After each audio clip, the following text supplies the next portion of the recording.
문화의 상달에 노력하여 국민한테 성숙히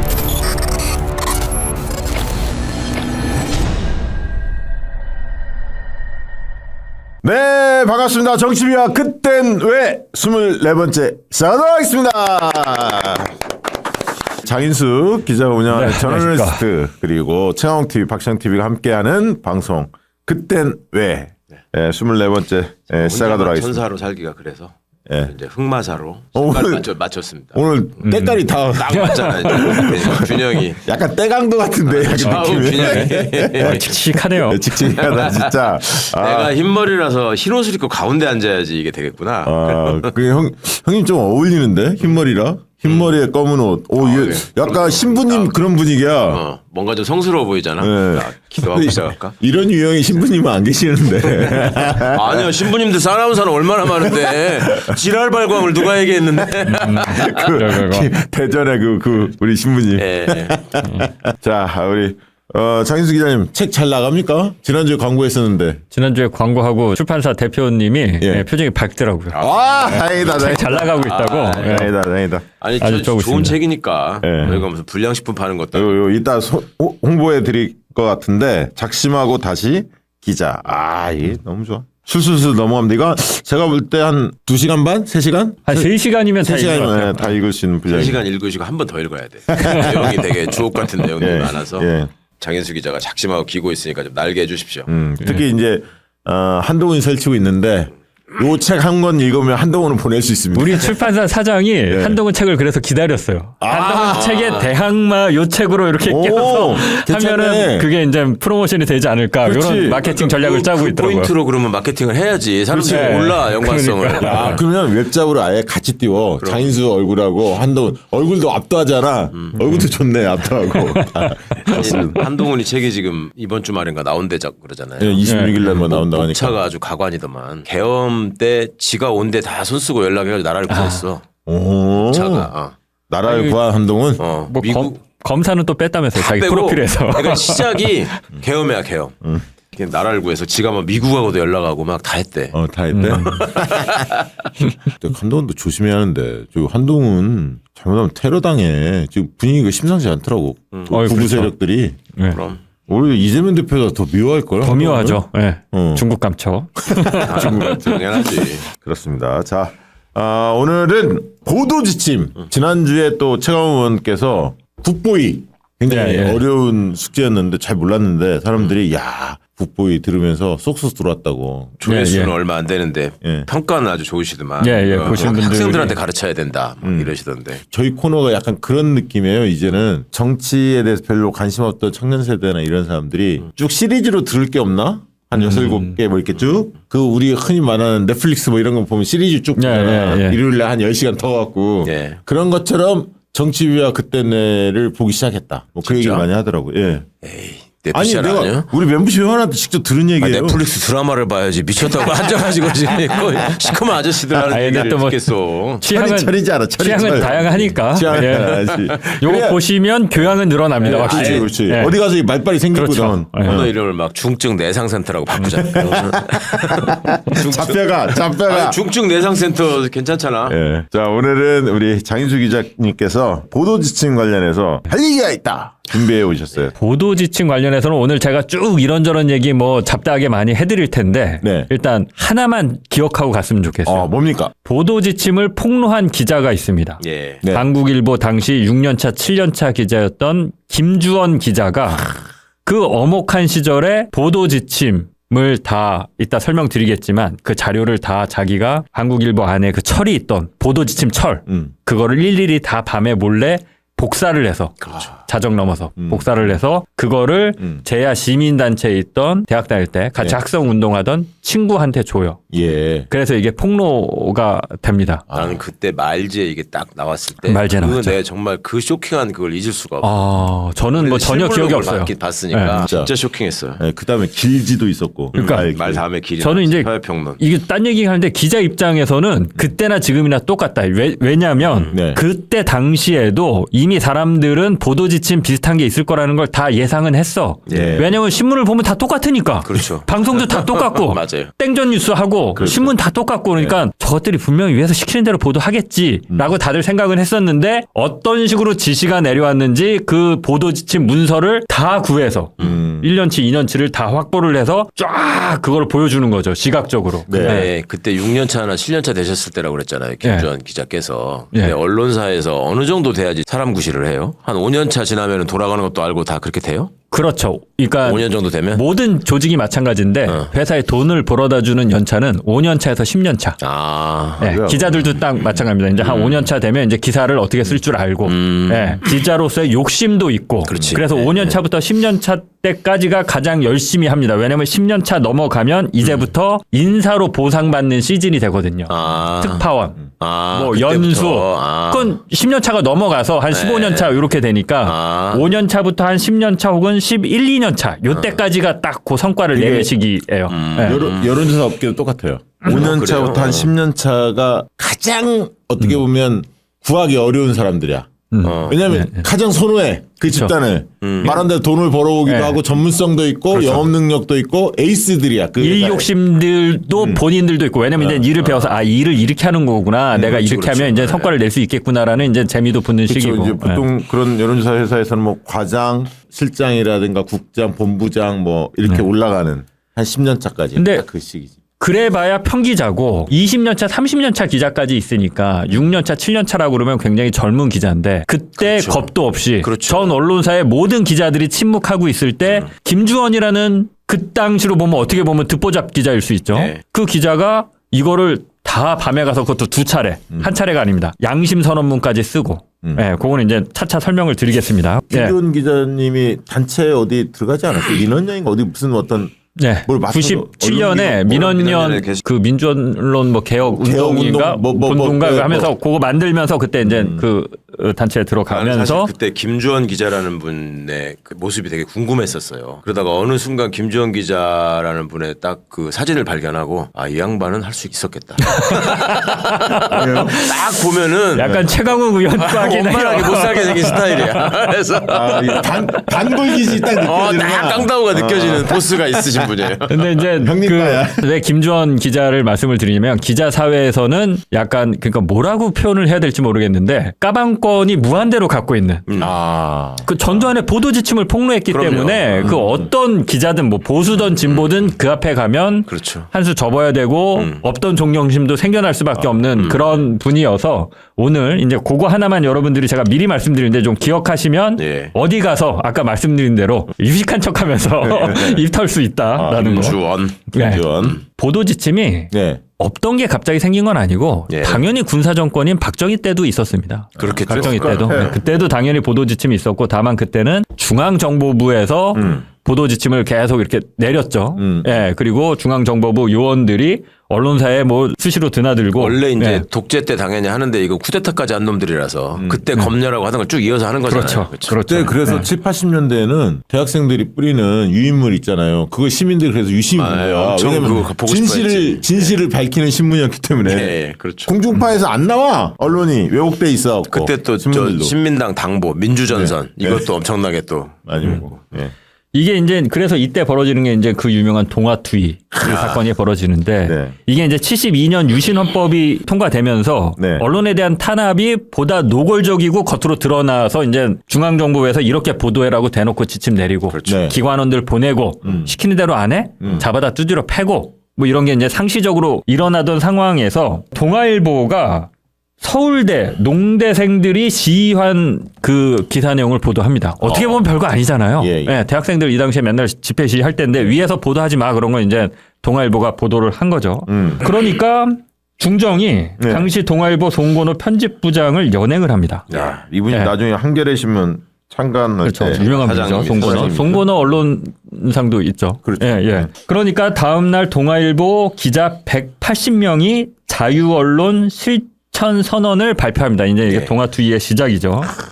이게 참 멋진데 이 선언에서 어떻게 얘기하냐면 기자들이 오늘날 우리 사회가 처한 미중유의 난국을 극복할 수 있는 길이 언론의 자유로운 활동에 있음을 선언한다. 자유 언론은 어떠한 구실로도 억압될 수 없으며 어느 누구도 간섭할 수 없는 것이다. 자유 언론의 역행하는 어떠한 압력에도 굴하지 않고 자유민주 사회의 존립의 기본 요건인 자유 언론 실천에 모든 노력을 다할 것이다. 이제 이런 내용의 선언문을 발표합니다. 그러면서 3가지를 요청을 하는데 신문, 방송, 잡지에 대한 어떠한 외부 간섭도 우리의 일치된 단결로 강력히 배제한다. 2. 기관원의 출입을 엄격히 거부한다. 3. 언론인의 불법 연행을 일체 거부한다. 그러니까 지금 말씀드렸던 얘기 그대로예요. 기관원이 와서 상주하다시피 언론사를 들락날락거리고 마음에 안 들어 그러면 체포하고 잡아가고 이런 것들을 하지 말아라. 결의문을 채택한 거네요. 결의문을 채택했는데 네. 문제는 이제 동아일보죠.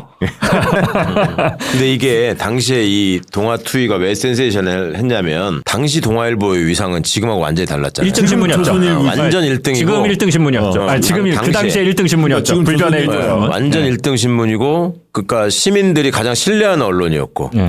지금 현재의 MBC보다도 훨씬 더 위상이 높은 그런 신문이었죠. 근데 그 당시는 이제 방송이 주도하던 시기가 아니라 신문이 그럼요. 언론 네, 시장을 네. 완전히 맞아요. 주도하는 방송 시기고요. 기자는 기자도 아니라고 할 때 이때는 그때는 그렇죠. 방송 기자는 기자가 아니라고 할 때. 기자실에 얘네들을 들여보내야 돼. 뭐 맞아, 이런 맞아. 거 네. 얘기하던 네. 때예요. 그러니까 정치권 뉴스는 신문을 보고 그럼 알게 됐다. 그리고 180명이 지금 선언을 발표했다는 것도 되게 쇼킹한 그렇죠. 일이었죠. 180명이면 아마 거의 전부 다 할 다 겁니다. 할 거야. 동아일보 그래서 기자 거의 전원일 거예요. 동아투기 해직 그 기자들 출신의 정치인들이 많았어요. 그렇지. 이부영 뭐 등등등 많았어요. 근데 이게 이렇게 이제 다 함께 이런 내용을 발표할 수 있었다는 것 자체가 지금의 언론인들하고 좀 마인드가 달랐던 거죠. 이때만 해도 네. 정말 지식인이고 지사고 네. 이런 그 뜻이 있었지. 언론인으로서의 그쵸. 이거- 사명에 대해서. 차차 설명드리겠지만 지금하고는 분위기가 달라요. 네.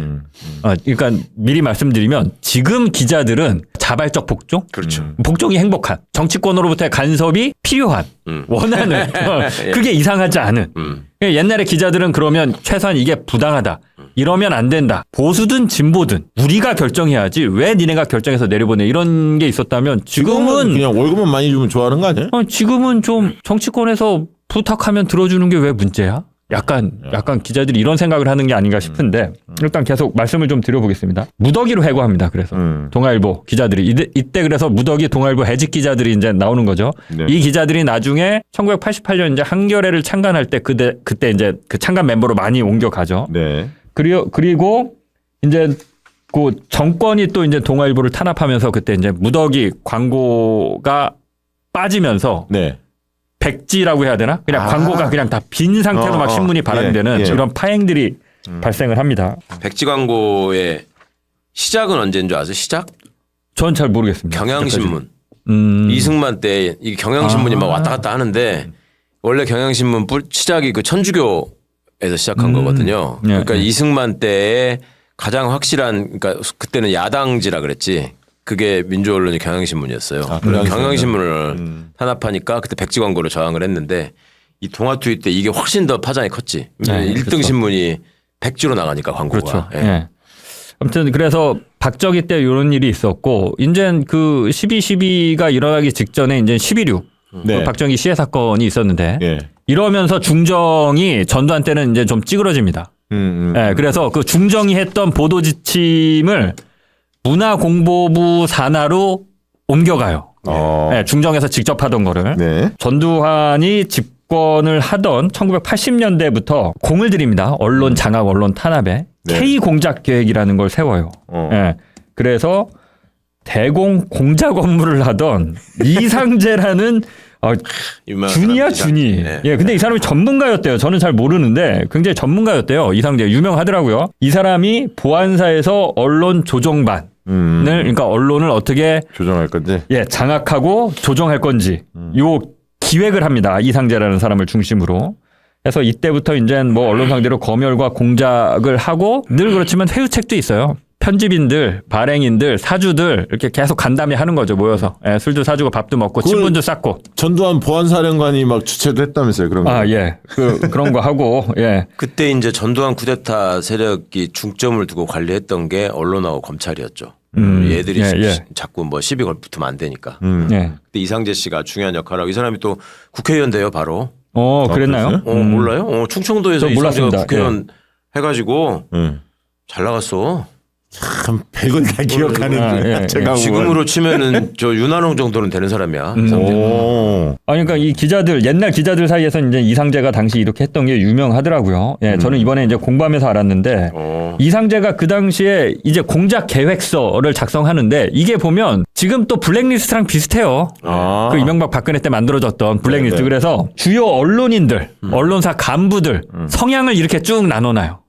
예, 정권의 이 12.12 쿠데타에 친화적이냐, 좀 뭐 반감을 갖고 있냐, 뭐 고향이 전라도냐, 쭉 또 이렇게 해놓습니다. 그거 이제 관리하려고 하는 거죠. 그거에 따라서. 이때부터 다 역사적 연원이 있는 겁니다. 이렇게 보면. 그래서 그때 보면 뭐 정권 친화적인지를 뭐 양호, 협조, 희망, 적극, 경계, 소극 이런 식으로 이제 언론인들의 성향을 이제 분석해서 쭉 나눠놓기도 하고 보안사령관이 주최하는 언론 사주 및 편집국장 면담 같은 것들도 계속하고 여기서도 나오는데 뭐 세무조사 이런 거 있잖아요. 그렇죠. 예. 뒷조사. 그것만 하느냐 이제 약점을 잡아야 되니까 감사원 통해서 언론사 세무조사. 예, 세무조사라는 게 또 털면 뭔가는 걸리게 돼 있어. 그리고 이제 경영감사하고 지방 언론들 뒷조사해서 사주들 약점 잡고 이렇게 하는 거죠. 이때 예. 이제 해직되지 않은 동아일보 기자 중에 여러분이 알만한 분이 이낙연 기자라고 있어요. 아 이낙연. 예. 그 유명한 이낙연. 이때 동아일보 사회부 기자였는데 이번에도 뭐 대선 때 나오려고 한다는데 그 유명한 이낙연 기자가. 이제 이렇게 K 공작 계획 초반에 그래서 이제 이상재가 기획을 해서 언론을 장악하고 길들이려고 하는 이런 공작 계획을 처음에 하고 이후에 이제 본격적으로 언론인 자율정화. 이거 지금 들으면 진짜 쇼킹한데 언론인 자율정화. 그러니까 언론인들한테 강제로 너희들이 지금까지 어떤 그 뭐라 그럴까 애국 시민, 애국 기자로서의 정신이나 사명감이 투철하지 않았어. 반성해. 그리고 너희들끼리 스스로 이런 걸 앞으로 잘하겠다라고 이렇게 다짐을 해. 뭐 이런 거를 이게 합니다. 전두환 때 이런 게 유행했어. 그러니까. 자율정화. 뭐. 예, 예. 그렇죠. 그러니까. 사회정화. 사회정화위원회 그때 얘기도 했지만 네. 사회정화. 근데 자율이 아니라 단지 강제죠, 강제. 위로부터 안 하면 내려온. 죽어. 예, 예. 이름은 그 자율정화지만 이걸 강제합니다. 각 언론 단체에 이런 걸 해라라고 이제 강제로 시키는 거죠. 그래서 네. 이제 신문협회, 방송협회를 통해서 1980년 7월에 언론 자율 정화 및 언론인 자질 향상에 관한 결의문 채택. 이걸 기자들이 해요. 이게 얼마나 모욕적이야. 우리가 기자로서 자질이 떨어져. 그리고 어떤 민주시민이나 애국 어떤 그런 기자로서의 어떤 그런 마인드도 없는 것 같아. 우리가 결의해서 앞으로 잘할게요. 라고 사실은 전두환한테 충성맹세하는 거잖아요. 그렇죠. 네. 시키는 대로 할게. 그러니까 이때 네. 풍경이 기자들이 쫙 서가지고 이게 현수막 들고 자정하자, 자정하자. 이런 거 맨날 하는 거지 진짜. 그런 거 많이 하잖아. 우리 생각하면 진짜 반지 데모 할 때 그런 거 많이 그런 하잖아. 거니까 그런 식으로 하는 거야. 이걸 하면서 동시에 뭘 진행하느냐. 172종의 정기 간행물을 한순간에 폐간을 시킵니다. 예, 이때 폐간되는 게 저는 기억이 없는데 뿌리 깊은 나무. 이거 있었어. 저는 기억이 없습니다. 있었어. 예. 그리고 여러분들 다 아실 텐데 창작과 비평. 유명하죠. 이게 이 당시에 창비가. 폐간되고 네, 뿌리프남. 기자들이 발행하는 기자협회보 지금도 나오는데 이 당시에 이게 좀 문제가 있다고 그래서 기자협회보 이런 걸로 해서 이제 정기적으로 간행되는 뭐 주간지, 월간지, 개간지 이런 것들을 한두 개도 아니고 10개, 20개도 아니고 172개를 한 번에 폐간을 시킵니다. 당시에 이 뿌리 깊은 나무의 위상은 굉장히 고급 문화 잡지였어요. 그래요? 작은 거 이제, 크지 않은. 이게 폐간되고 나서 다시 이제 이 멤버들이 다시 만들거든. 이 같은 성격의 그거를 그거는 셈이 깊은 물. 뿌리 깊은 나무, 셈 깊은 물 이게 연결되잖아. 그리고 이 당시에 자율 정화만 했냐? 그 뭐 자율 정화 해갖고 뭐 결의문만 채택했겠습니까? 네. 언론인 1000명을 990 몇 명이라고 하는데 그게 좀 다릅니다. 2000명에 달한다. 그러니까 자의반 뭐 타의반을 얻고 이 당시 전국에서 어쩔 수 없이 언론사를 등지고 나와야 했던 사람을 따지면 한 2000명 된다. 근데 그게 설득력이 있는 얘기고 이 당시에 자율정화로 해갖고 정부랑 전두환 신군부랑 언론사에서 딱 찍어서 장인수 너 사표내. 라고 해서 잘린 게 993명. 예. 한순간에. 아니, 그러니까 1000명의 기자가 거의 같은 날은 아니겠지만 그 며칠 상간으로 그냥 해직 당한 거예요. 이게 놀라울 수치가 아닌 게 지난주에 그러니까, 예. 사회정화 보니까 뭐 5급 이상 6,800명. 5,800명인가요? 6,800명. 6,800명. 못 벗었잖아. 똑같은 거야. 이게 지금 보면 진짜 무시무시한 겁니다. 지금 기자 갑자기 한 언론사든 해갖고 한 10명 상상도 못하죠. 10명만 갑자기 더 나가. 그러면 이게 난리 날 일인데 예. 사회적으로. 저기 윤석열이가 개혁 성공했으면 이랬을 거야. 그랬겠죠. 진짜로 네. 이랬을 거야. MBC 뭐 다 나가라고. 이때 그랬지. 방식이 뭐냐면 전 언론사 전 기자들한테 일괄 사표 제출해. 그래갖고 다 사표를 제출하면 그 중에서 신군부와 언론사 사주들이 보고 아, 이 자식 평소에 말 안 듣던 장인수 너 사표 수리. 이 방식으로 993명을 날리는 거예요. 예. 그러니까 저기가 무시무시하죠. 그러니까 전두환 쪽에서 요구해서 자른 사람이 있고 그렇죠. 사주가 그 틈에 지가 미운 사람 지가 미운 사람. 그렇죠. 아니 그래갖고 저는 이게 993명이 다 신군부가 찍은 건가 보니까 그게 아니라 신군부가 일괄 사표를 제출했잖아요. 네. 신군부가 찍은 사람은 298명. 그러니까 약 300명. 그리고 나머지 한 630명은 사주가 각 언론사 사주들이 알아서 자른 미운 거야. 사람. 그러면 지금 만약에 윤석열이 계엄 성공해서 MBC 같은 경우는 3노조 막 이렇게 있잖아. 노조가. 그렇죠. 걔네가 사장 되면 저는 뭐 100% 그렇게 이제 잘리는 명단 거죠. 줄일 거 아니야. 몇백 명 딱 줄일 거 아니야. 왜냐면 더 잘 알아. 그 안에서 그러니까 예. 잘 알지. 각 언론사에서 더 잘 알아요. 장인수는 꼴통이야. 그리고 이때 기자직함을 가진 사람 1000명을 잘랐다라는 거는 반 이상일 거예요. 기자가 몇 명 없을 때야. 이때는 그러니까 지금 언론이 지금처럼 다양하지 않을 그럼. 때예요. 아니 매체가. 그래서 이런 거를 지금 구구 청년들이 좋아한다는 거야. 그렇게 자르면 내 자리가 생긴다. 취직할 수 있다. 이거 갖고 퍼뜨리고 있대 미친놈들이. 이런 식으로 해서 그 당시에 이제 기자들 대량 해고를 하고요. 더 잔인한 거는 진짜 꼼꼼해. 해고만 한 게 아니라 예. 해고당한 기자들을 등급을 나눕니다. 등급을 나눠서 예. 맨 상단에 있는 사람은 예. 절대 다른 데 취업하면 안 되는 사람. 그럼 그것도 방해하는 거야? 못 들어가게? 다른 데 취업을 못 하는 거죠. 그렇게 딱 정해놓으면 그 당시는 전두환 신군부가 막 집권했을 텐데 어떤 미친 기업이 잘린 해직 기자를 갖다 쓰고 싶어도 안 갖다 쓸 텐데 그 993명을 등급을 나눠서 뭐 예를 들면 뭐 장인수가 들어간다라고 하면 얘네는 절대 다른 데도 취직하면 안 되는 야, 그러고 애들을 딱 정해놨어요. 그러니까 명단을. 그걸 보면 말이죠. 아까 한겨레가 창간을 1988년에 하는 거거든. 그렇죠. 그럼 87년 대선을 전국민 항쟁 직선제 투쟁과 대선을 거치면서 약간의 유화 국면이 열리거든. 그때 할 수밖에 없었겠다. 전두환 때가 아니라 노태우 때. 현실적으로 아까 그 얘기 들으면서 근데 판단을 그때 했어요. 잘렸던 분들이 대부분 다 그때까지 백수였어요. 그러니까. 그러겠지. 그러니까 취직이 다 어렵죠, 당연히. 여기 이름을 쭉 봤는데 저는 이제 아는 사람은 없고 나중에 노무현 정부 때 이제 문화부 여기- 장관을 하죠, 정동채. 여기 박권상 이분도 좀 유명한 분 아니야? KBS 사장 나중에 하셨죠. 맞아. 나 아, 기억나. 박권상에 뭐 그렇게 얘기하니까 또 그런 거. 저는 쭉 봤는데 이제 정동채 이거 이름 하나 모르겠어. 제가 아는 거. 역시 내가 옛날 사람이 나는 아는 사람 많아요. 아, 그래요? 김근도 유명한 사람. 한국일보에 박실이라고 있잖아요. 박실이 이 있지. 사람 동작구에서 동작구에서 국회의원 여러 국회- 번 했지. 아, 그렇지. 저는 모르겠어요. 여기 중앙대 출신이야. 박실. 그렇지. 그렇지. 여기서 또 세대 차이가 느껴지고요. 그다음에 이때는 조선일보가 또 숫자가 적잖아요, 확실히. 그다음에 동양통신 조홍래 이 사람도 나중에 국회의원 합니다. 김근도 김근 들어봤는데 이분도. 요 명단이 여러분 다시 한번 말씀드리자 취업 불허 명단이라고 해서 얘네는 다른 데도 가면 안 돼라고 신문에서 낙인을 찍은 기자들입니다. 낙인을. 그러니까 취업이 아예 제한 못 하는 거죠. 뭐 어디 가겠습니까? 야, 그 예. 사유 봐봐. 극렬 반정부. 국시 부정. 와, 일단 짧으네. 극렬이 제일 세네. 표현이 극렬 반정부. 야. 예. 국시를 부정한다는 게 더 센 말이야. 아, 그런가? 이거는 지금 저 통일 이런 거 얘기한 사람들이 국시 부정한 사람이거든. 그러니까 예, 그래서 이런 일이 그런 있었고 넘어가면 이제 여러분들 다 아시겠지만 전두환이 집권하면서 했던 게 언론 통폐합. 언론사를 하루아침에 있던 언론사를 그냥 막 하칩니다, 그냥. 물론 이게 되게 웃긴 건데 지금 생각하면 말이 안 되는 건데 그냥 전남 가면 뭐 전남매일이랑 뭐 네. 전남오늘신문이 있다 그러면 야 그냥 합쳐 그러면 그날로 합치는 거예요. 그렇게 했더라고 예. 보니까. 그렇게 해서 광주일보가 태어났더만. 예. 그냥 그때 그 1도 1지 정책이라고 그래서 한 도에 이제 지역신문 하나. 네, 지역신문 하나만 놓는. 그래서 그게 아마 이제 통제하기가 편하니까 그렇게 했던 것 같고.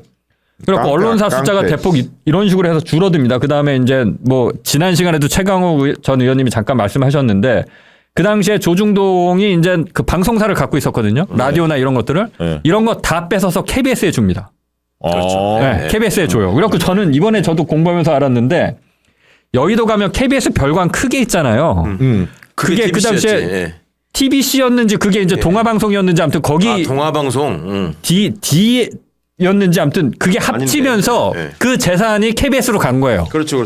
KBS 논한 거야. 예. 텔레비전. 그러니까 KBS 논한 거야. 그거 보면 지금 그 땅값만 해도 얼마예요. 야, 그러네. 물론 KBS가 이제 그 공영방송이어서 그런 재산권을 그냥 자기 사적 이익을 위해서 마음대로 행사하지는 못하지만 어찌됐건 그 여의도 땅값만 쳐도 그거 예, 어떻게 돼요? 그 자리가 네. 동양 텔레비전, 동양 라디오, 그러니까 동양방송, FM 방송 그랬네요. 갖고 있던 재산이 그런 식으로 흘러 들어가는 거죠.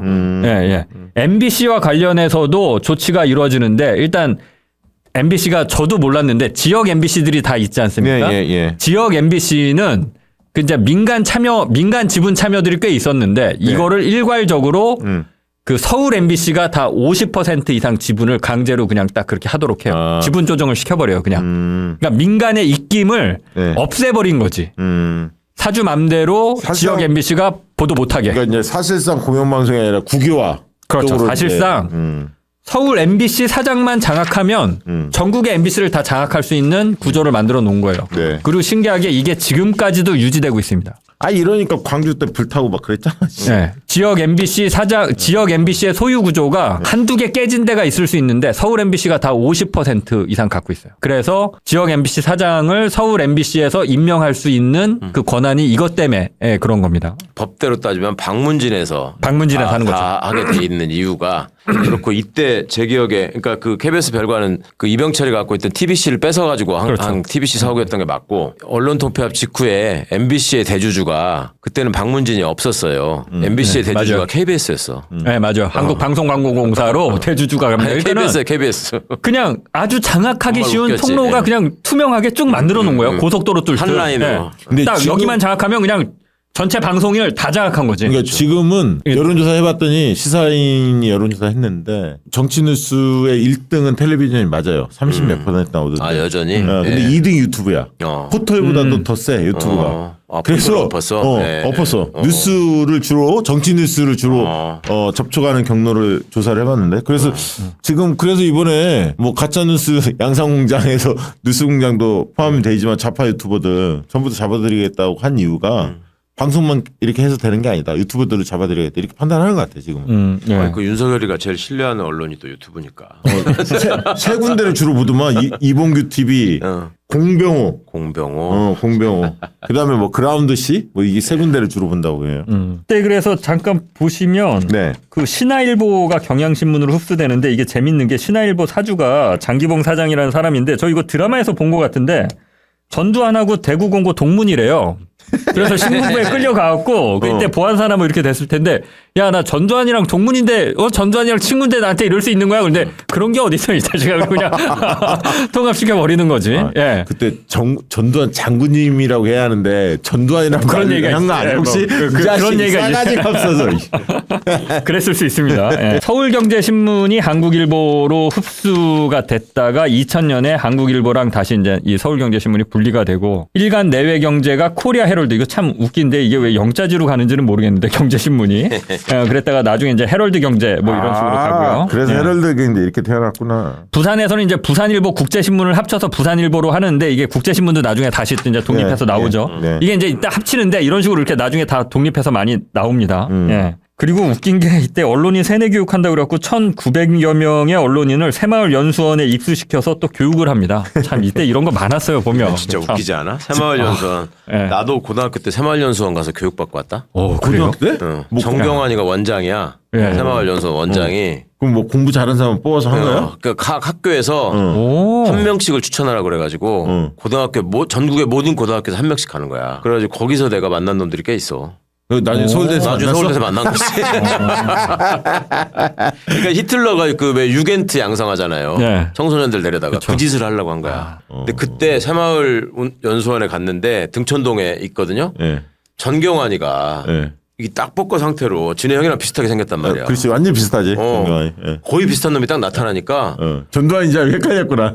무슨 막 왕 진짜 그 동생이 나타난 것 같이 쫙 하고 이제 정경환이가 얘기하다가 야 뭐 좀 덥다 뭐 이러니까 거기다 이렇게 물수건 갖다 이렇게 딱 받치는 놈이 있었는데 예. 걔가 공군 준장. 그 군사 독재 시절에 야. 살벌했어. 그 대통령 동생이라는 그렇지. 이유만으로 정경환이가 새마을 이쪽을 먹었거든. 그렇잖아. 그렇지, 새마을 그렇지. 쪽을 먹었잖아. 조직을. 전 기환이가 경찰을 먹고 그랬었죠. 맞아. 형. 그때 제가 고2 때? 거의 여름방학 때. 근데 그때 그 방골 기질이 있는지를 애들이 사전 검열을 안 했구나. 공부만 잘한 줄 알고 그냥 뽑아왔는데. 안 되는 사람은 어떻게 해도 안 된다는 거 배울 수 있고요. 뭐 가서 증세가 악화됐지 너. 야, 이 자식도 골 때린다. 그러니까 반발심만 생긴다는 거. 자, 이런 식으로 이제 언론인들을 길들이고 탄압하고 하고 이제 구체적으로 이제 보도 지침 얘기를 좀 해보겠습니다. 네. 앞에서 잠깐 말씀드렸는데 중앙정보부가 박정희 때 했던 거를 문화공보부 산하 홍보조정실이라는 걸 신설해서 여기서 그 조정실에서 매일 언론사에 가이드라인을 내려보냅니다. 기사를 어떻게 써라. 이게 이제 이른바 보도 지침입니다. 매일매일 내려보냈어요. 매일매일. 그 철로 해갖고. 예. 그래갖고 보도 방침과 관련해서는 불가. 절대 불가. 그럼 불가면 불가지 절대 불가는 뭐냐 물어봤어요. 아까 이게 인터뷰는 안 나올 텐데 김전 선배한테 물어봤더니 자기도 정확하게 모르겠대. 뭐는 불가고 뭐는 절대 불가인지. 네. 불가는 불가지 절대 불가는 뭐야. 근데 절대 불가는 주로 내려오는 게 북한 관련. 북한 관련. 네. 북한이 남한에 대해서 대화하자고 뭐 하해 제스처를 했다거나 뭐 또 그런 거 얘기하더라고요. 그때 이제 86 아시안 게임 88 올림픽 할 때 그 국제적으로는 이거 남북 동시 개최 어떠냐 이런 여론이 있었는데 이런 얘기가 나왔다. 그러면 그냥 절대 불가. 그 옛날에 이거는. 서울에 홍수가 크게 날 때 북에서 뭐 쌀 보내고 뭐 이런 거 있었어. 네. 그래도 그건 보도가 됐죠. 그래도 그거는 그러니까. 그때 보도가 됐지. 그런데 이제 보도가 해봤더니 뭐 반이 무슨 돌멩이 그런 돌에 섞인 쌀이더라 이런 식으로 보도가 그때 됐었죠. 옛날에는 그러니까 지금이니까 잘 모르시지. 옛날에는 내가 상당 기간 동안 북한 국기가 어떻게 생겼는지를 몰랐다. 몰랐지. 대학 몰랐어. 들어가서 처음 맞아요. 알았어. 맞아요. 그래. 스포츠 경기 하면서 알게 됐지. 그 전에 아니, 그러니까 몰랐어. 스포츠 경기를 할 때도 예를 들어 이분이하고 현정호하고 탁구를 친다. 맞아. 그럼 이분이가 여기다가 인공기를 달고 나오잖아요. 네. 여기를 가려. TV 중계할 때. 중계할 때 글자 같은 걸 앞에다가 이렇게 겹치게 해가지고 그걸 가려요. 이분이 기억이 저도 난다. 그 기억은 나는데 이제 82년에 이제 초등학교 입학하거든요. 네. 83년이구나. 그러니까 그때 초등학교 저학년 때는 진짜 어떻게 생각했냐면 그때까지만 해도 방공교육 열심히 할 때거든요. 그래서 북한 사람들은 다 늑대처럼 그럼. 생기거나 흘렀고. 예, 빨갱이라 또리 그래서 장군. 네, 나오는. 신체 어느 부분이 북한 사람들은 다 빨갛나 보다 이렇게 생각을 실제로 했었어요. 맞아요. 그렇죠. 그리고 네, 내가 네, 북한 아까 이분희 선수 얘기하니까 그 역도의 개순이 생각난다. 그래서 한참 피고 이분이 씨. 어떻게 잘 지내는지 궁금하네. 옛날 영웅 방공 영화 이기겠습니다. 또리 장군. 예. 아 또리 장군이 생각납니다. 마지막에 이제 막 팔을 벗고 늑대가 나오고 막 이랬던 그렇죠, 거. 그렇죠. 예. 예, 늑대 나오는. 그래서 기사에 이제 대해서. 뭐 어떤 기사는 어느 면에 어느 위치에 1단으로 써라, 2단으로 써라, 3단으로 써라 이것까지 그러니까. 다 정해 줬고요. 어떤 표현을 쓸지, 표현 방법, 어느 단어 뭐 이런 것까지 다 그러니까 정해 이게 줬고. 언론사 출신이 여기 가서 부역한 놈이 있었던 거야. 그치, 어떻게 그치. 이렇게 자세하게 그러니까요. 군인들이. 이거 원래 이제 편집국 권한이죠, 이런 거는. 편집에서 하는 거죠. 편집에서 예. 하는 거죠, 이런 거는. 예, 그게 그래서 김주원 기자가 폭로하게 된 계기가 이어지는 게 그 당시에 편집부 기자여서 이걸 폭로할 수 있었던 거예요. 그쪽으로 내려오니까. 이게 편집부로 내려가는 거예요. 이게 편집과 관련된 거니까. 네. 장인수는 막 정의감에 차서 막 기사를 써서 오늘 이런 일이 있었고 막 집회를 했는데 막 경찰들이 나서 막 때려가면서 막 연행을 했고 막 이렇게 써서 보내는데 예. 편집부에서 다 자를 수 있어요. 그리고 뭐 조그맣게 써라, 조용히 해라, 뭐 너무 흥분하지 말아라, 크지 않게 써라, 눈에 띄게 써라, 이건 돋보이게 써라, 균형 있게 적절하게 이런 것들이 이제 보도 지침에 다 정해서 내려오고요. 방송 뉴스는 어떻게 했냐? 방송 뉴스는 큐시트를 보냈어 반대로. 이렇게 해라. 거기다가 자기네 큐시트가 나오거든요. 네. 큐시트가 오후에 나와요. 2, 3시쯤 되면 딱 큐시트가 거의 바뀌지 않는 큐시트가 9시 뉴스니까 늦어도 한 3시면 나옵니다. 네. 그럼 9시 보내는 뉴스 거야? 기자라면 그럼 보내는 거지. 용산에 청와대 그렇지. 홍보조정실에 보내고 두 군데 보냈어요. 문공부 산하 홍보조정실에 보내고 청와대에 정무수석실에 보내고. 그러니까 사실은 정무수석실에서 정하면 문공부 산하 홍보조정실에서 이제 내려오는 건데. 아니, 그러니까 다 이어지는 거예요. 나중에 얘기하겠지만 이정현이 그때 그렇죠. 홍보수석이었지 정무수석은 아니고 아무튼 이렇게 하잖아요. 이게 다 컨트롤하는 거니까 그러니까 언론 상황은 중요했어. 그러니까 그 언론인 당시에도. 출신 놈들이 부역하면 그렇지. 더 그렇게 맞아. 되는 거야 진짜. 예. 그런 식으로 해서 이제 큐시트 보내서 방송사들은 너라고 맞고 야 이거 이때 빼 그럼 이제 빼는 거죠. 쓰리 허 중에 하나로 허문도가 끼게 되는 게 이런 것 때문에 허문도. 예. 언론 통계 조선일보 출신. 허화평 허문도 허삼수. 허삼수 그랬지. 이 당시에 그래서 심해지는 게 이렇게 탄압만 하면 기자들의 불만이 세지잖아요. 네. 한쪽에서는 촌지 관행이 엄청나게 강화됩니다. 아 당근을 주는구나 돈으로. 네, 촌지. 그래갖고 이거는 그냥 제 경험을 말씀드릴게요. 저는 직접 보진 못한 거고 제가 정확하게 20년 전에 기자가 돼서 통일부 기자실에 나갔는데 옛날 기자들한테 들었던 얘기가 뭐냐면 통일부 기자실은 진짜 별 볼 일 없거든요. 옛날에 통일부에서 뭐 기사 나올 일이 뭐 있어. 뭐 남북관계가 뭐 있다고. 네. 예. 그런 통일부 기자실에도 통일부 기자실은 그 담당이 있었어요. 기자실마다 촌지를 담당하는 부처가 있었어. 근데 통일부는 어처구니 없이 국정원 담당이었던 거예요. 예. 기자들 촌지를 챙겨주는. 그러니까 어떤 현상이 벌어지냐면 통일부는 별 볼 일 없는 기자실인데 그렇잖아요. 남북관계가 없고 뭐 센 기사가 나올 일이 없는데 네. 국정원이 담당하다 보니까 촌지가 센 거야. 그러니까 국정원이 자기네들이 없구나. 직접 주지 않잖아요. 그러니까 야 기자실에 뿌려야 되니까 갖고 와. 그러면 다 갖고 오는 거야. 촌지를.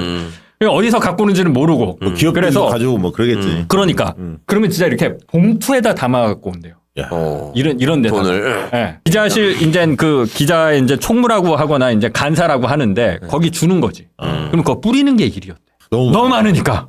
그러니 너무 이놈들이 많으니까. 제대로 기사를 썼겠냐고 네. 검열도 그리고 있었지만. 이제 조금씩 민주화가 되면서 아 우린 안 받아요. 그러면 전에서 울었대. 이걸 나보러 어떡하라는 거라고. 나 이거 먹으면 내가 큰일 난다고.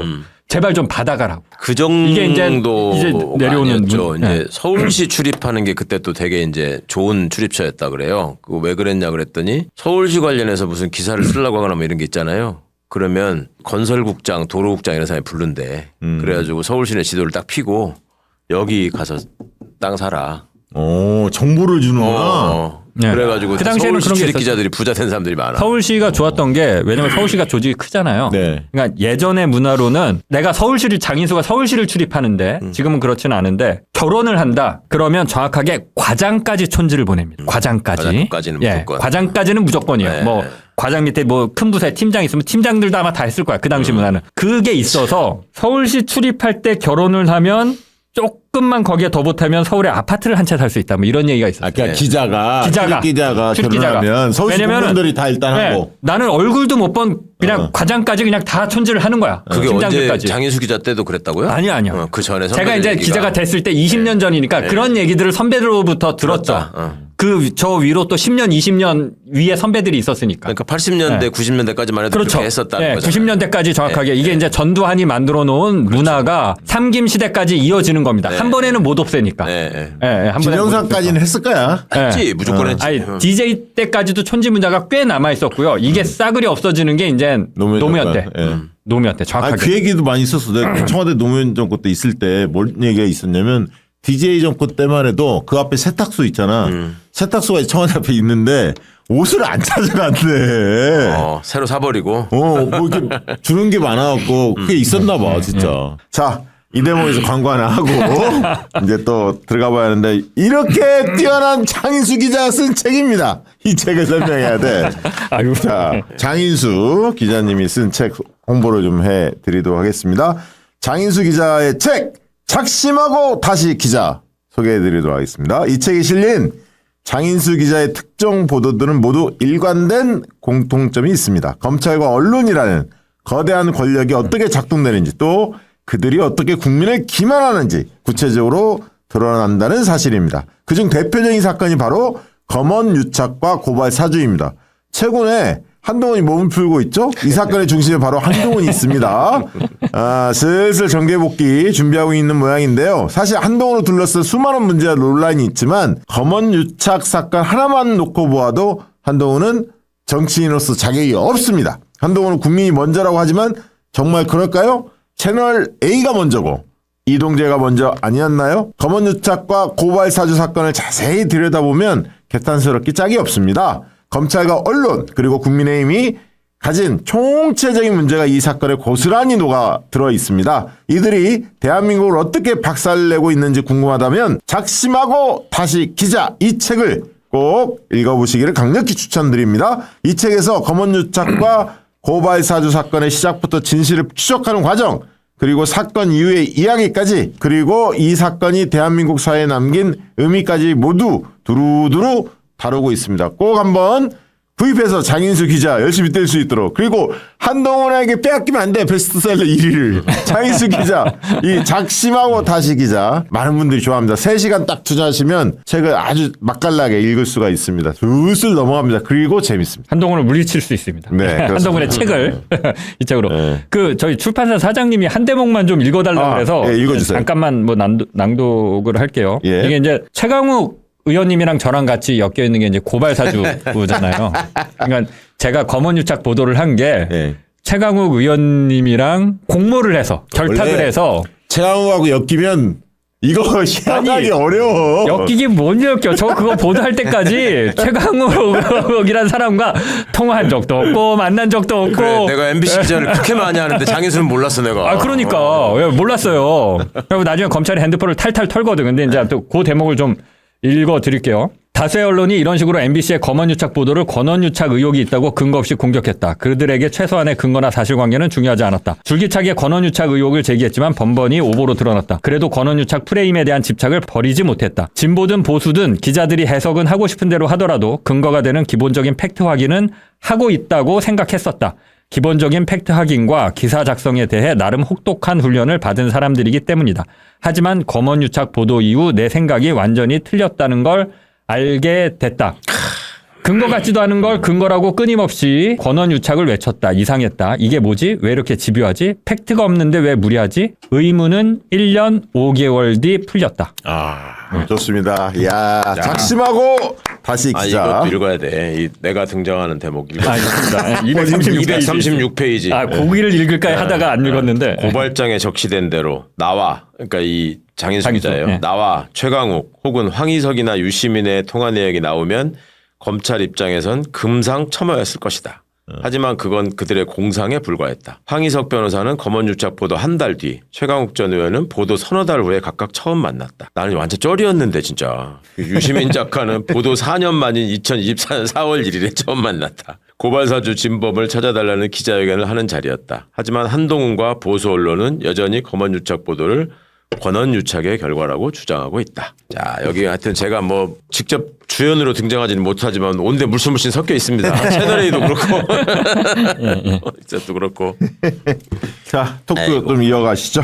예. 아, 좀 시간이 없어서 좀 서둘러 보겠습니다. 네. 아무튼 촌지 일행 그리고 심지어 이때는 이제 짧게 넘어갈 텐데 아파트도 지어줬어요. 기자 아파트. 그것도 그렇죠. 강남구 네. 일원동에. 그러니까 기자협회가 시행사 비슷하게 들어가는 거예요. 그래서 처음에 그 담당 부서에서는 아니 이거 기자들한테 어떻게 이렇게 좋은 조건에 땅을 줄 수 있냐 이렇게 반대를 하는데 기자들이 또 정치인들과 직접 그럼 그 커넥션이 자기들 그게 무서운 보내니까. 거잖아. 가서 네. 아니 이거 기자들이 좀 먹고 살기 어려워서 하겠다는데 이걸 안 해줘? 그러니까 바로 위에서 내려와서 야 해줘라. 그래서 강남 1원구에 기자 아파트가 생깁니다. 그래서 기자들이 강남에 아파트를 싸게 하나씩 또 분양을 받아요. 야. 그러니까 바로 이런 공무원 아파트, 기자 아파트 같이 있는 거야 이런 동에. 이런 그런 떡고물들을 던져주는 거죠. 전주에도 심지어 기자촌이 있었어요. 그러니까 기자촌 그렇다고 알잖아. 그러더라고요. 몰라요. 그렇다고 전주에 기자촌 있는 거 몰라? 네. 기자들만 사는 촌이야? 이 전주 사람 맞아 너? 기자촌 문화촌은 알아 몰라? 문화촌은 알지. 나 참 이런 무식한 놈이다. 무식하다니. 전주 사람들이 욕을 해. 기자촌이 전주에도 기자들이 그러니까 땅 불화받아가지고 거기다 집 짓고 살았던 데 있었어. 전주에도 이번에 저는 몰랐는데 이번에 보니까 전주에도 있긴 있더라고요. 있다니까? 예, 예. 네. 자, 인간. 보도 지침 일부를 한번 이때 대표적으로 그 보도 지침 때문에 보도를 안 했던 게 부천 경찰서 성고문 사건이 있어요. 이게 권인숙 네, 권인숙 의원 네, 네. 관련 사건이죠. 이거 실제로 그때 보도를 안 합니다. 어떤 식으로 하냐면 사회부장들을 다 데리고 온천에 놀러 가. 그리고 촌지를 줘. 그리고 이거 보도하지 마. 이렇게 되는 거죠. 이게 86년인가 그랬어. 네. 네. 그래서 이때 이 보도 지침을 보면 네. 오늘 오후 4시 검찰이 발표한 조사 결과 내용만 보도할 것. 사회면에서 취급할 것. 검찰 발표문 전문은 꼭 실어줄 것. 자료 중 사건의 성격에서 제목을 뽑아줄 것. 이 사건의 명칭을 성추행이라 하지 말고 성모욕행위로 할 것. 발표 외에 독자적인 취재 보도 내용 불가. 이게 이런 식으로 지침이 내려오는 거예요. 그럼 이 지침대로 기사를 작성하는 거죠. 자, 이런 게 반복이 되다가 이제 중요한 거, 이제 김주원 기자 얘기를 마지막으로 좀 마무리를 해볼게요. 김주원 기자가 1980년 4월에 한국일보에 이제 당시는 견습 기자라는 표를 썼는데 견습 기자로 입사를 합니다. 1980년이니까 그 당시는 뭐였냐면 직접 보안사에서 기사를 다 이렇게 빨간 줄 칠 때예요. 네. 네. 그러니까 신문이 나오면 초판이 나오면 변습 기자인 김주원 기자가 그걸 들고 가서 시청에다 그걸 마련해 놨거든요. 거기 이제 와서 기관원들이 상주하면서 와서 이렇게 신문 내려고 하는데요. 쭉 이렇게 그 본을 가져가면 이거 이렇게 그럼 가져가서 바꾸는 거죠. 그걸 견습 기자들이 이렇게 왔다 갔다 한 거예요. 1980년 4월에 견습 기자가 되자마자 김주원 기자는 그걸 한 거지. 회사에 시키니까 어쩔 수 없이. 예. 그러면서 그런 어떤 모욕적인 상황 이런 것들을 이미 다 알고 있었던 거죠. 뭐 새롭게 발견한 게 아니라. 1980년 초반엔 그랬고 이제 전두환 정권이 안정되면서 방금 말씀드린 대로 보도 지침이 내려오고 네.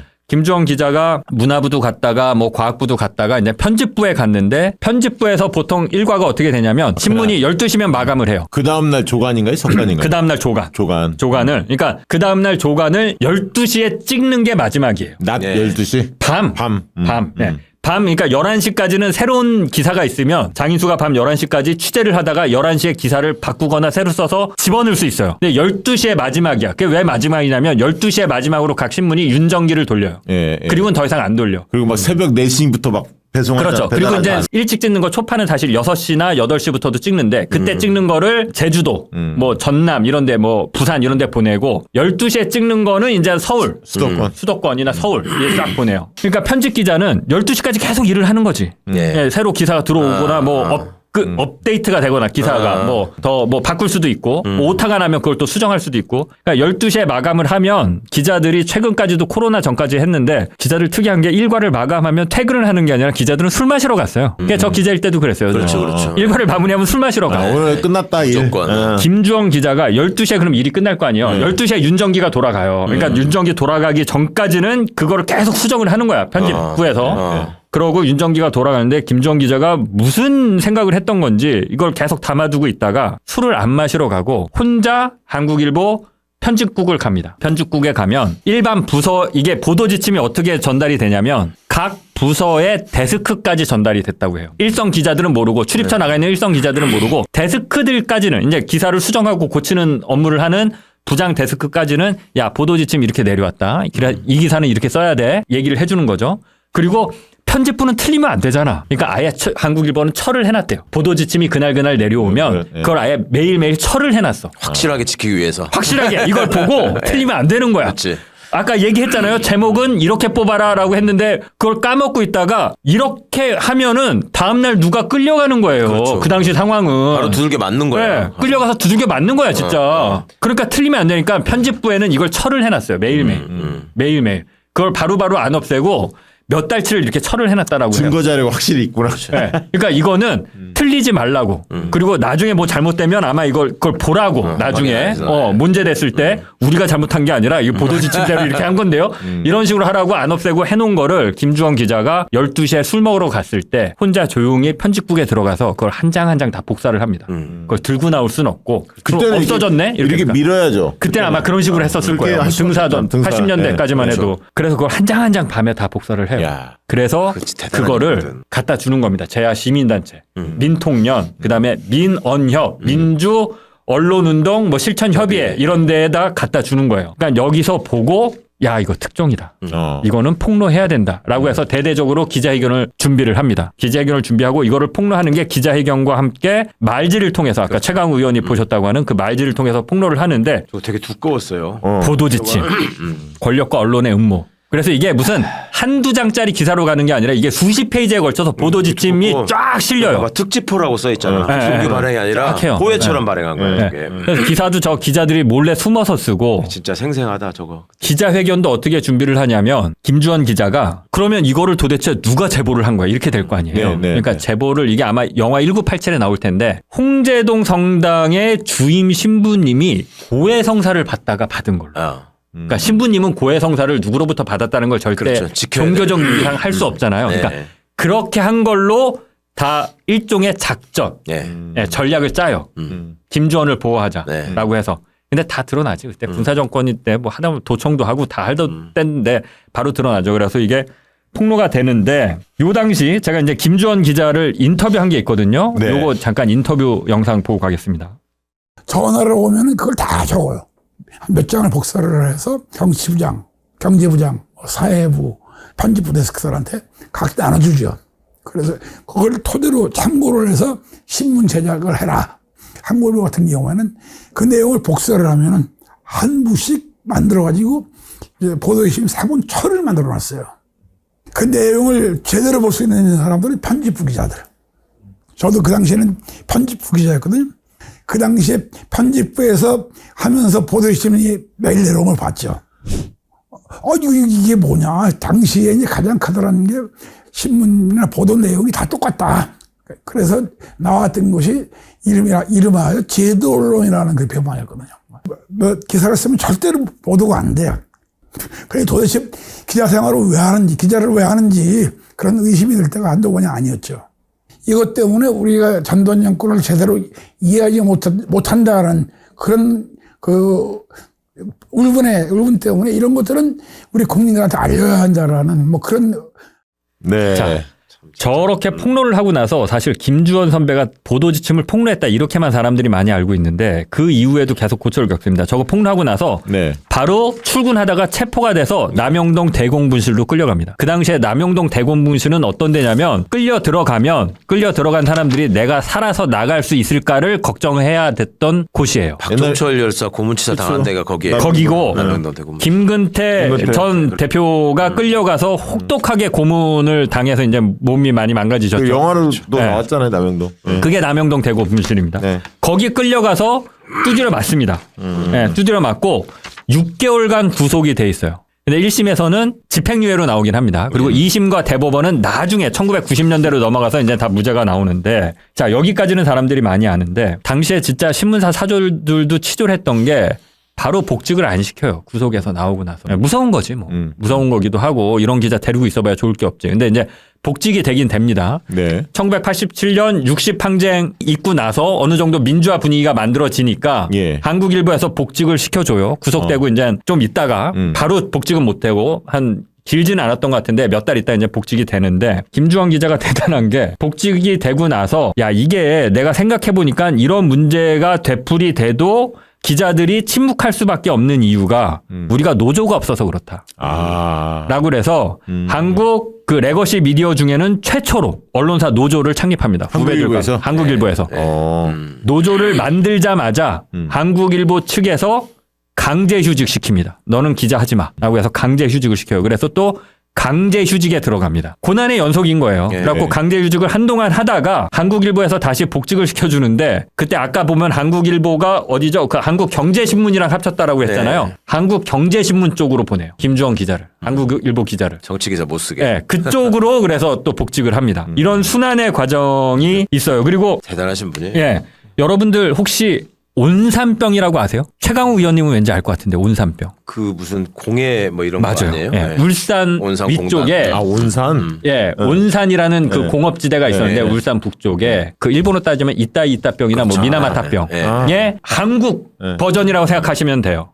근데 이게 온산병이라고 최초로 공단에서 발생한 그 지역민들만 겪는 특이한 환경병. 네. 이게 온산병이라고 그래서 김주원 기자가 과학부에 있을 때 이거를 특종 보도합니다. 온산병을.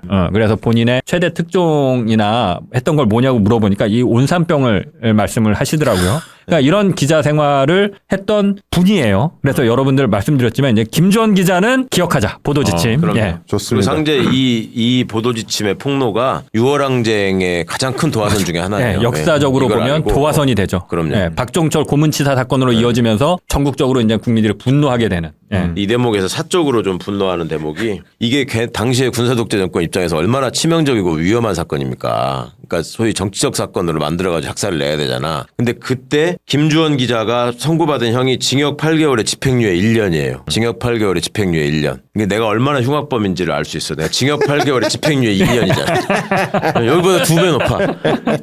그 다음에 전두환이도 징역 8개월에 집행유예 1년이어서 죽기 전에 그 명예훼손 사건으로 재판받았던 거. 윤석열 정권이 그만큼 혹독한 거야. 아니 뭐 내가 그만큼 흉악한 거지. 강용석이가 도도만 가지고 뭐 왜 저 성추행 당했다고 해가지고 돈 뜯어내자 해가지고 최근에 그 형 확정됐잖아요. 얼마인 줄 알아? 걔 형이 얼마예요? 징역 6개월에 집행유예 2년이야. 다 나보다 못해. 내가 얼마나 흉악범인데.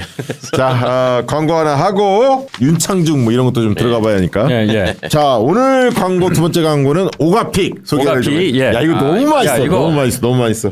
오늘부터 네, 너무 맛있어. 윤석열, 이거 오타 아니죠? 일부러 이렇게 적어주신 거지, 사장님이. 윤석열 헌법재판소 파면 인용 기원 특별 이벤트를 시작한다고 합니다. 여러분들 요거 좀 기억하셔야 되고요. 약초하기로 조선행 박사가 40년 연구하여 가시오가피 열매 세계 최초 품종 특허, 열매 추출 특허로 농축 발효한 명실상부 최고의 명품 오가픽 건강 음료입니다.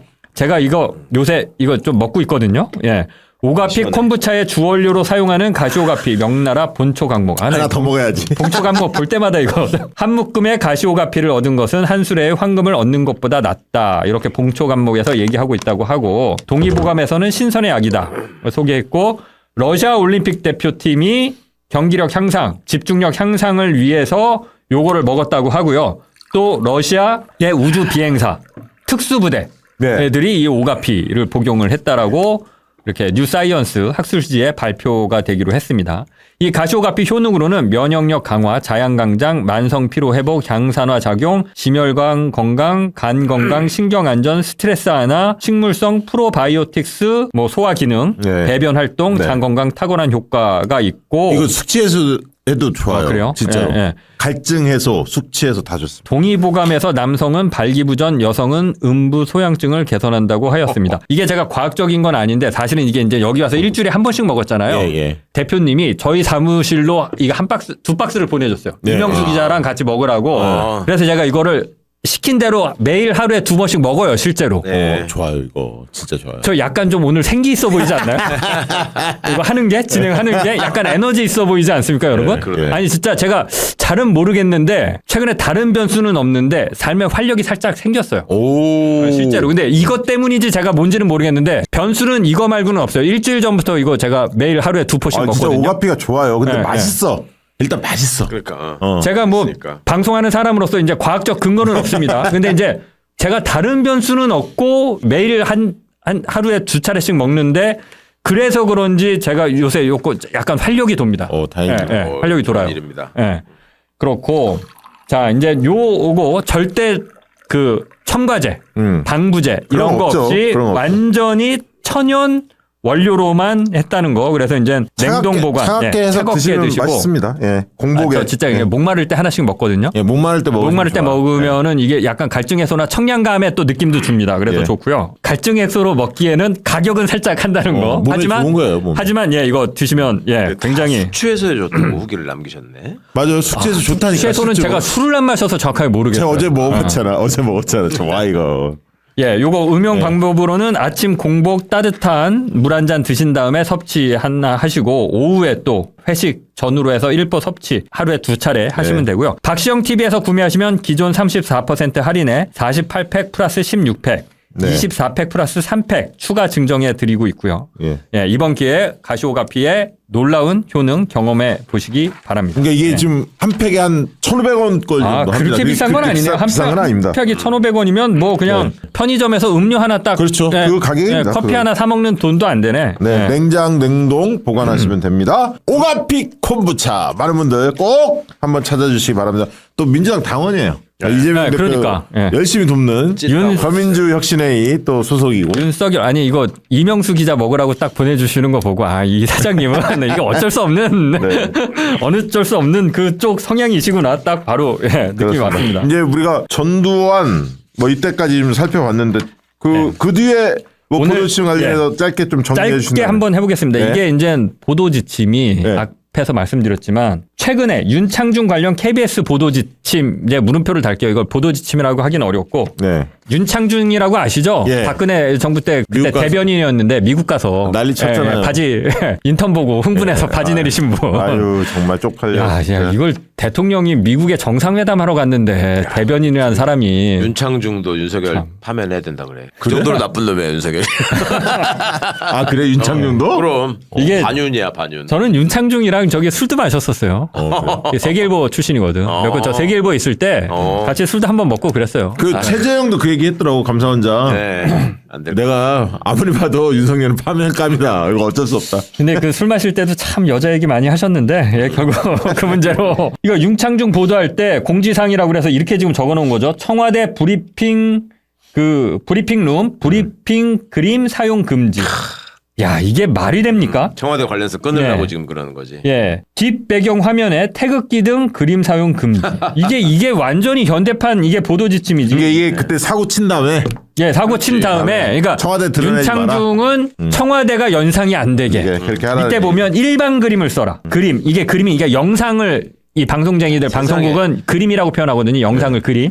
예, 일반적인 그림 사용. 그러니까 윤창중이 기자 시절에 뭐 했던 거 그런 그림 쓰지. 청와대에서 브리핑하고 청와대에서 뭐 활동하고 아니. 이런 거 쓰지 마. 언론사에다가 공지사항을 붙이면서 일반적인 그림을 사용해 주세요도 아니고 일반적인 그림 사용을 사용해 주세요가 무슨 말이야 이게.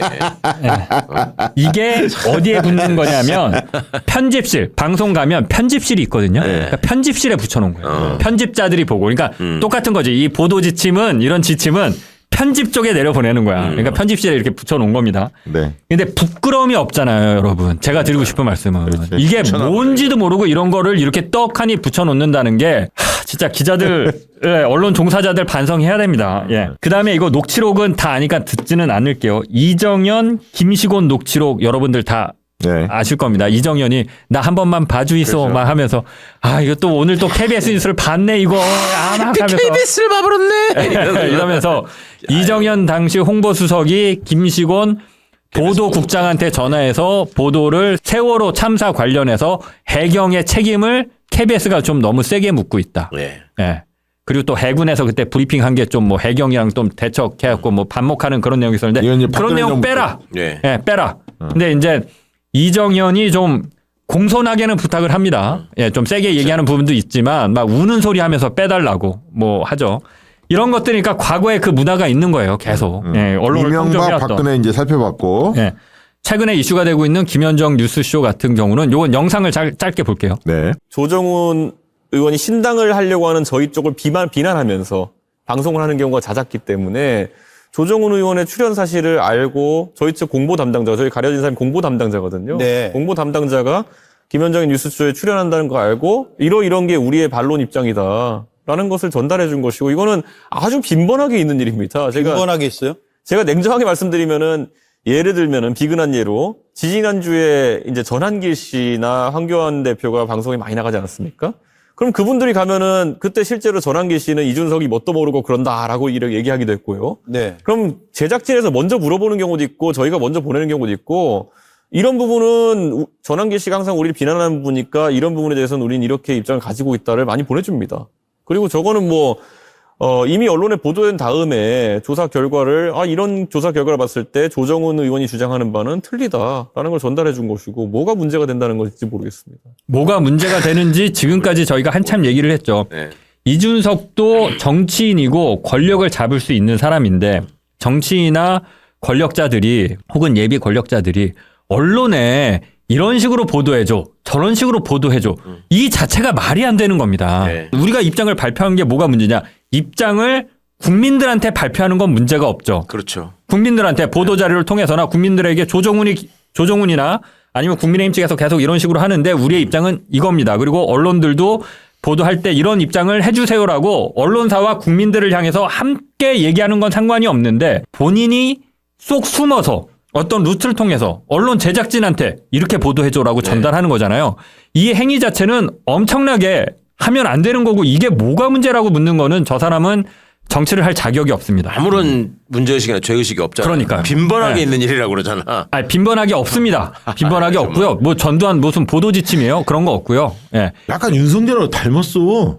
그럼. 정신없는 거 보면. 근데 문제는 언론인들이 그게 문제라는 것도 이제 인식을 못하고 이준석이 이렇게 요청해? 그러니까 이제 이준석이 요청했다는 거는 쏙 빼고 이렇게 보도를 하는 게 옛날에 보도 지침 문공부 산하 홍보조정실에서 이렇게 보도해줘라고 그거 정권 입장에서 우리 강제하냐 요청한 거야 이럴 수 있죠. 네. 근데 그 내용 싹 빼고 자신들이 판단해서 보도한 것처럼 이렇게 보도했기 때문에 그게 문제가 되는 거고 보도 지침이 특종이 된 거잖아요. 그렇죠. 이준석의 행위가 강도만 약해졌을 뿐 보도 지침의 행위와 뭐가 달라요? 권력만 좀 더 약하고 보도 폭넓게 안 했을 뿐이지 언론에다 대고 자기와 친한 언론인들에게 직접적으로 이렇게 요청해줘 라고 하고 언론사와 본인은 소통 과정을 숨기고 이게 부도덕한 거거든요. 이게 문제가 없다. 뭐가 문제인지 모르겠다. 이거 썸네일 나왔어. 하버드까지 가서 공부했는데 하버드 가서 다시 공부하세요.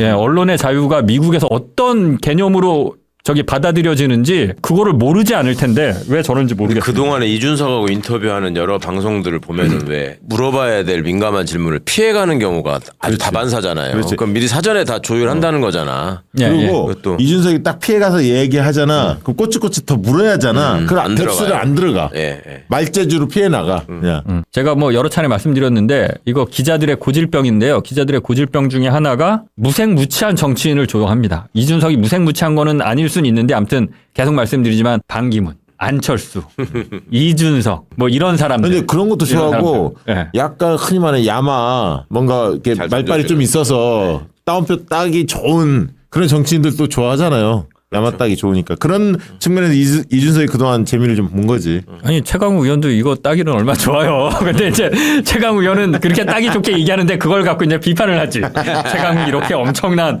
몹쓸 얘기를 했다라고. 오늘 뭐 예. 마무리 발언 좀 해주셔 준비 뭐 너무 탄탄하게 해주셔서 전두환 그 전에 지금 박정희 때부터 쭉 흘러왔어요. 지금 쭉 흘러와서 이준석까지 한번 살펴본 겁니다.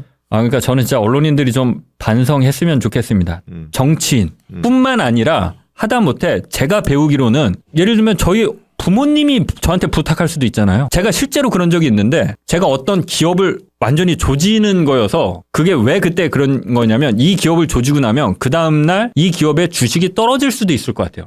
정말 대차게 조지는 거였어요. 네. 근데 저희 장인어른이 주식을 그 기업에다 몰빵을 했었어요. 아이고. 재산을. 보도 직전에 이걸 장인어른한테 말씀드려야 되나?